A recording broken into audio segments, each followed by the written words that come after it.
এবং কাউন্টডাউন শুরু হয়ে গেছে। যেই ম্যাচের জন্য এতদিনের অপেক্ষা ছিল, টিকিট নিয়ে হাহাকার ছিল, সেই ম্যাচ শুরু হলো এখান থেকেই।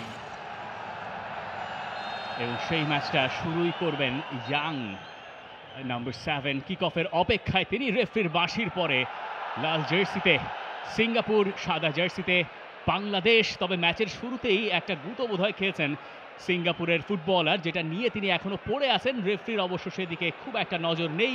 ম্যাচের অদ্ভুত এক শুরু, সিঙ্গাপুরের ফুটবলাররা রেফারির নজর কাড়ার চেষ্টা করছেন, রেফারির নজর এবার সেদিকে গেছে। সেটা নিয়ে বাংলাদেশের সমর্থকেরা খুব একটা খুশি নন। মাঠের অন্য প্রান্তে ঘটছে ঘটনাটা।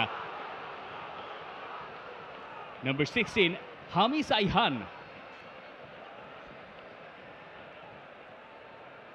তিনি পড়ে আছেন এবং তাদের ক্যাপ্টেন হারিস হারুন, যিনি একই সঙ্গে সিঙ্গাপুর ফুটবল ফেডারেশনের একজন মেম্বারও বটে। এই জায়গাতেই ঘটনাটা ঘটেছিল, যখন সেখানে দৌড়ে যাওয়া হচ্ছিল একটা গুঁতো বোধহয় সম্ভবত লেগেছে, যেটার জন্য এই মুহূর্তে মাঠে ফিজিও প্রবেশ করছেন। রাকিব ছিলেন, রাকিব বলটা চেস করছিলেন, তখনই সেই ধাক্কাধাক্কিটা হয়েছে। এই হামি শাহিন লাস্ট ম্যাচটা তিনি স্টার্ট করেন নাই, যে ম্যাচটা মালদ্বীপের এগেনস্টে খেলেছে সিঙ্গাপুর। সেই ম্যাচ থেকে সিঙ্গাপুর স্কোয়াডে বেশ কিছু পরিবর্তন আজকের ম্যাচটায় রয়েছে। তবে যিনি গোল করেছিলেন নাদলি, যাকে আমরা এই মুহূর্তে দেখতে পাচ্ছেন, ডেঞ্জার ম্যান, লম্বা সময় ধরে খেলছেন সিঙ্গাপুরের স্কোয়াডটায়। দেখুন সৌমিক সোম, তিনি যে আদলির সাথে কথাটা বলছেন। তামিম ইকবাল গ্যালারিতে, তারও উপস্থিতি। এই ম্যাচ চোখ না রেখে আপনি থাকবেন কই? হামি সাইহান উঠে দাঁড়িয়েছেন। 27 বছর বয়সী ফুটবলার, লায়ন সিটিতে খেলেন হাভিয়ার কাবরেরা।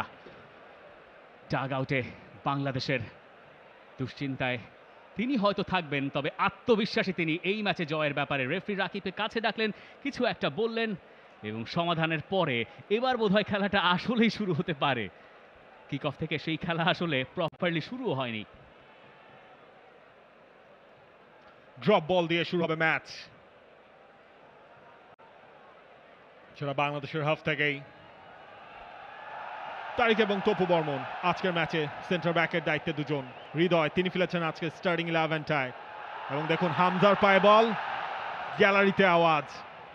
শাকিল আহাদ তপু সামনে বাড়িয়েছেন, যদিও এখানে রাকিবকে প্রথমে ব্লক করার টার্গেটটা করেও সেটা সফল হননি সেখানে সিঙ্গাপুর ফুটবলার, যদিও রেফারি পরে কলটা দিয়েছেন সেখানে। অ্যাসিস্ট্যান্ট রেফারি যখন পতাকাটা তুলে ধরলেন, তখনই রেফারি মাসিটা বাজিয়েছেন এবং রাকিব দেখানোর চেষ্টা করছেন শোল্ডার টু শোল্ডার চ্যালেঞ্জ, যদিও রেফারি সেটা পছন্দ হয়নি। জর্ডানকে সেখানে টাফ টাইম উপহার দিতে চাইবেন হয়তো রাকিব, যিনি শুরু করছেন এই ম্যাচটা সেন্ট্রালি। আমরা দেখছিলাম কোচ ওগুরা, জাপানিজ কোচ সিঙ্গাপুরের, এটি তার 17তম ম্যাচ। 2024-এর ফেব্রুয়ারিতে দলের দায়িত্ব তিনি নিয়েছিলেন। তিনি কিন্তু বিশ্বকাপেও জাপানের অ্যাসিস্ট্যান্ট কোচ ছিলেন, অলিম্পিকেও ছিলেন। মুহূর্তে তারিক কাজী বেশ ভালোভাবে ব্লক করে রেখেছিলেন। শাকিল আহাদ তপু নাম্বার 2, আরও একটা ম্যাচ তিনি রাইট ব্যাকে শুরু করেছেন। মোহামেডানের ডিফেন্ডার, মূলত তিনি সেন্টার ব্যাক, যদিও বাংলাদেশ জাতীয় দলের হয়ে ইন্ডিয়ার বিপক্ষে তার স্টার্টিং পজিশন ছিল রাইট সেন্টার ব্যাক, যদিও পরে গিয়ে তিনি শিফট হয়েছিলেন সেন্টার ব্যাক পজিশনে, কারণ তপু বর্মন ওই ম্যাচে ইনজুর্ড হয়ে গিয়েছিলেন। সেই তপুর পাস বাঁ দিকটায় গেছে। খানিকক্ষণ আগেই যেভাবে নিচে নেমে বলটা নিয়ে আবার নিজের টিমমেটকে দিলেন। আমরা তার ইনক্লুশন নিয়ে কথা বলছিলাম গতকালকে হাভিয়ার কাবরেরা, যেটা বলছিলেন যে পুরো দল আলটিমেটলি ফাহমিদুলের এই গ্রোং আপটায় অবাক। শাকিল আহাদ তপু, সেখান থেকে রাকিবকে বলটা বাড়ানো হয়েছিল। এবার অবশ্য রেফারি নিশ্চুপ, গোল কিক, রাকিব খেপেছেন।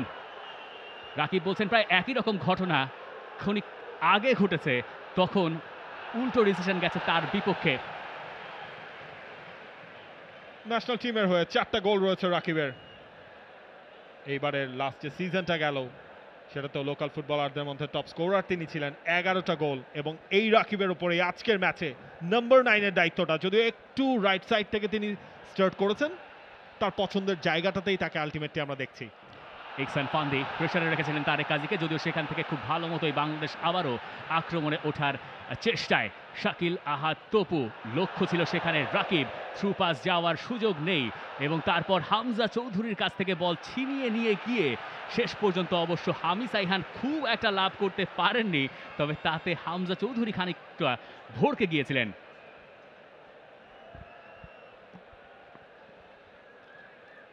নিচ থেকেই আবারও খেলাটা শুরু করেছে বাংলাদেশ। একটা বলের সাপ্লাই, যদিও বলের পেস ছিল অনেকটা বেশি, যেটা ইজিলি নেগোশিয়েট করেছেন। একটা ভুল পাস, সেখান থেকে প্রথম টাচটা একটু হেভি হয়ে গেছে সমিত সোমের। সমিত সোম জানেন ওখানে একটা ভালো পাস মেক করতে পারলে হয়তো বাংলাদেশের কাছে একটা সুযোগ এসে পড়তে পারত। এই জায়গাতে খানিকটা নড়বড়ে ভাব বোঝা গেল সিঙ্গাপুরের। লাস্ট ম্যাচেও কিন্তু আমরা দেখেছি মালদ্বীপ লাস্ট 30 মিনিটসে সিঙ্গাপুরের হাফে বেশ কিছু চান্স ক্রিয়েট করেছিল, সেখান থেকে তারা একটা গোল কনসিড করে, একটা পেনাল্টি থেকেই যেই গোলটা এসেছিল। তো সিঙ্গাপুরের ডিফেন্স স্ট্রং, বাট চাইলেই প্ল্যান থাকলে সেটাকে ব্রেক করা যায়। বাংলাদেশ সমর্থকেরা টের পেয়েছেন এখান থেকে বাংলাদেশের জন্য ভালো কিছু ঘটতে পারে। সাদউদ্দিন কি লং থ্রো নেবেন, সেরকমটাই তিনি নিয়েছেন, যদিও সেখানে কেউ নেই। পরে সেকেন্ড বলটা অবশ্য সমিত সোম নিয়েছিলেন। এখনো বল বাতাসেই ভাসছিল, তারপর রেফারির বাঁশি বেজে গেছে। বেশ কিছু ইন্টারাপশন এরই মধ্যে। একদম শুরুটাই হয়েছিল ফাউলে, এরপরে বারবারই খেলা থেমেছে। এখনো বোধহয় সেই ফ্লুইড ফুটবলটা দেখা মেলেনি, তবে সময়ের সঙ্গে দুই দল যখন জিততে চায় সেরকম খেলা খেললে এই ম্যাচটা আরও বেশি উপভোগ্য হয়ে ওঠার সুযোগ আছে। হামি সাইহান আরও একবার বল পেয়েছেন এবং তাকে প্রেস করা হচ্ছিল, সেখান থেকে সমিত সোম প্রেস করে শেষ পর্যন্ত বলটা জিতেও দিয়েছেন। কাজেম শাহ সেটা তুলে দিলেন ডিফেন্ডারের কাছে, ফিরতি বলটাও তিনি পেলেন। শাকিল আহাদ তপু আলতো করে একটা ক্রস করেছেন এবং সেখানে হেডে ফাহমিদুল বলটা দিতে চেয়েছিলেন রাকিবকে। চিন্তার কোনো কারণ নেই, কারণ বাংলাদেশের কাছে বল পজিশন, বাংলাদেশ আরও একটা থ্রোয়িং পেয়ে যাচ্ছে। শাকিল আহাদ তপু লম্বা থ্রোটাই নেবেন পেনাল্টি এরিয়ার ভেতর।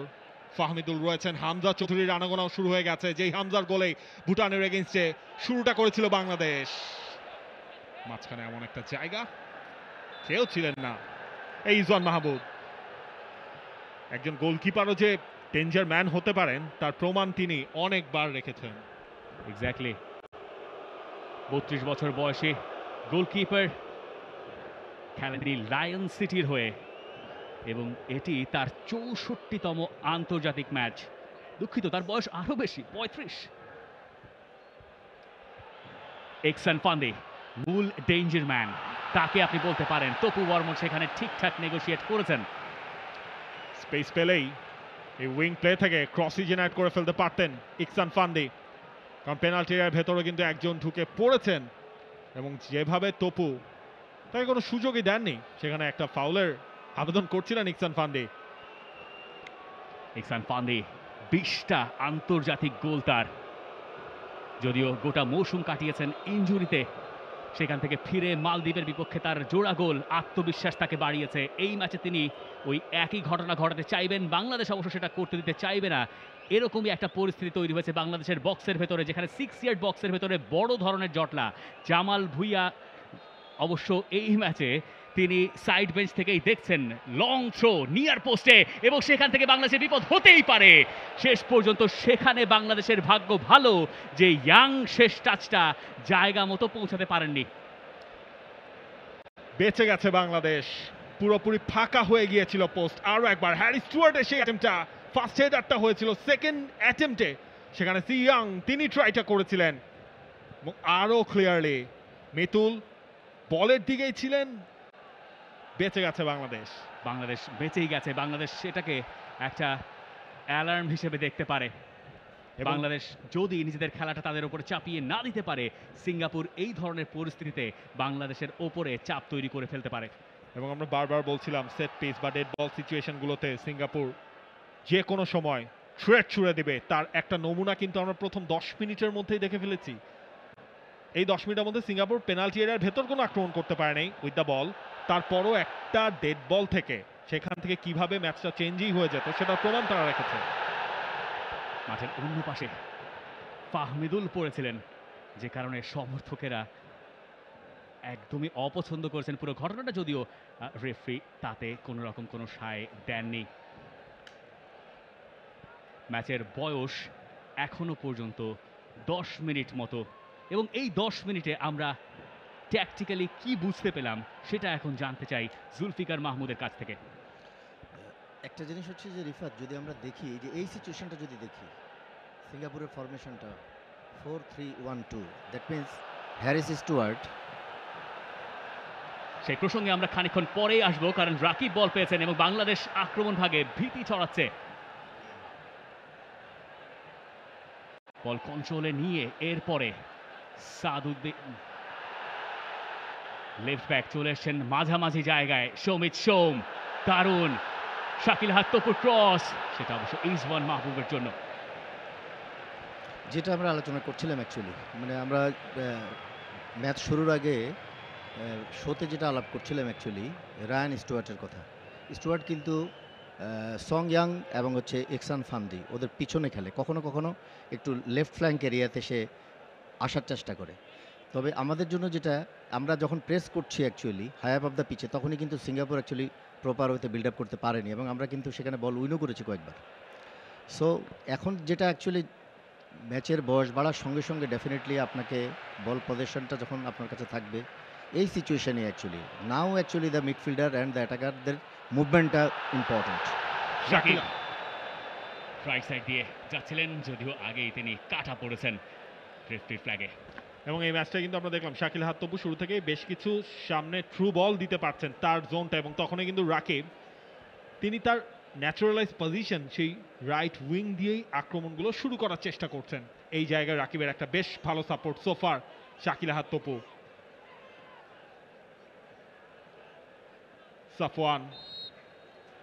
Safwan Baharuddin, experience centre back,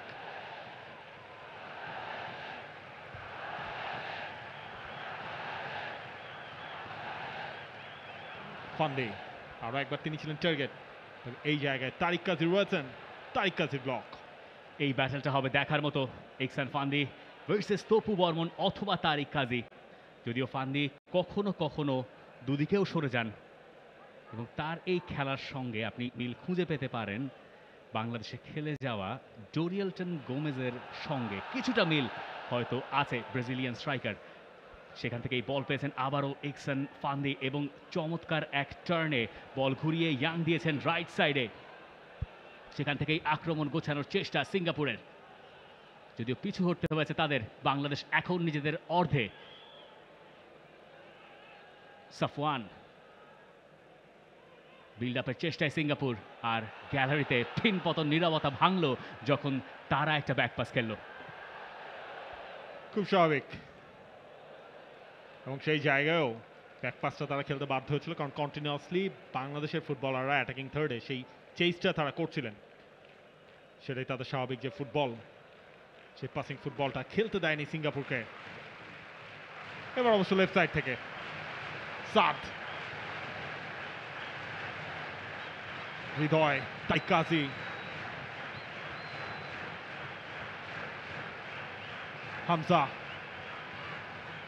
হামজার সামনে বাড়ানো লং বল, সেখানে কাজেমো ছুটছিলেন এবং বাংলাদেশ পাচ্ছে একটা থ্রোয়িং। কুইকলি টেকেন, তবে সেই সুযোগটা নষ্ট।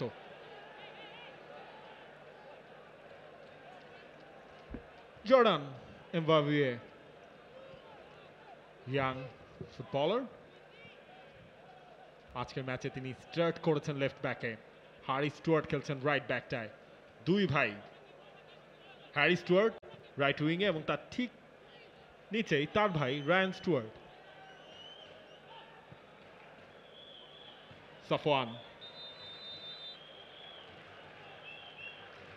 স্টুয়ার্টের কথা বললে অবশ্য হারিস স্টুয়ার্টের নামটা একটু বলতে হয়। তার পুরো নাম হারিস রিজাল গ্যারেথ স্টুয়ার্ট বিন মুহাম্মদ ইয়ান স্টুয়ার্ট। 8টা শব্দ আছে সেখানে। নাম্বার 18 সেই হারিস স্টুয়ার্টের জার্সি নাম্বার। ম্যাচ আবারও শুরু হয়েছে। হৃদয় এবং হামজা চৌধুরী পাশাপাশি স্টার্ট করেছেন, অর্থাৎ বাংলাদেশের স্টার্টিং ফরমেশন যদি আমরা 4-2-3-1 ধরে নিই, সেখানে ওই ডাবল পিভট রোলে হামজা এবং হৃদয়, কাউকে আমরা এখনো পর্যন্ত খুব অ্যাডভান্স পজিশনে দেখিনি। হামজা চৌধুরী বলগুলো পাচ্ছেন ঠিকই, এবং সেখান থেকে কাজেমকে দিয়েছেন ফুল ব্যাক, তিনি ওভারল্যাপ করেছেন, সেখানে শাকিল আহাদ তপু চেষ্টা করছেন বলটা হোল্ড করে, দ্বিতীয় চেষ্টা পেয়েছেন, এবং তারপরে তার ক্রস, সেখান থেকে বাংলাদেশের প্রথম অ্যাটেম্প্ট, বাঁ পাটা লাগিয়ে দিয়েছিলেন সেখানে রাকিব, কিন্তু তাতে তেমন একটা গতি আসলে ছিল না। ওইভাবে যখন বলে টাচ করা হয় তখন সেখানে গোল করা খুব সহজ নয়, তবে বাংলাদেশ বার্তাটা বোধহয় পৌঁছে দিতে সক্ষম হলো যে বাংলাদেশের পক্ষে ভরকে দেওয়া সম্ভব সিঙ্গাপুরকে। শাকিল আহাদ তপুর অধ্যাবসায়ের ক্রেডিট সেখানে দিতে হয়, এবং তারপরে ডিফেন্ডারের একটা টাচ গোলকিপারের কাজ করেছে কিছুটা হলেও সহজ। For more updates, subscribe to our YouTube channel and click on the bell icon. Follow us on Facebook and Instagram. Download T-Sports app to enjoy exciting games and highlights. Visit tsports.com.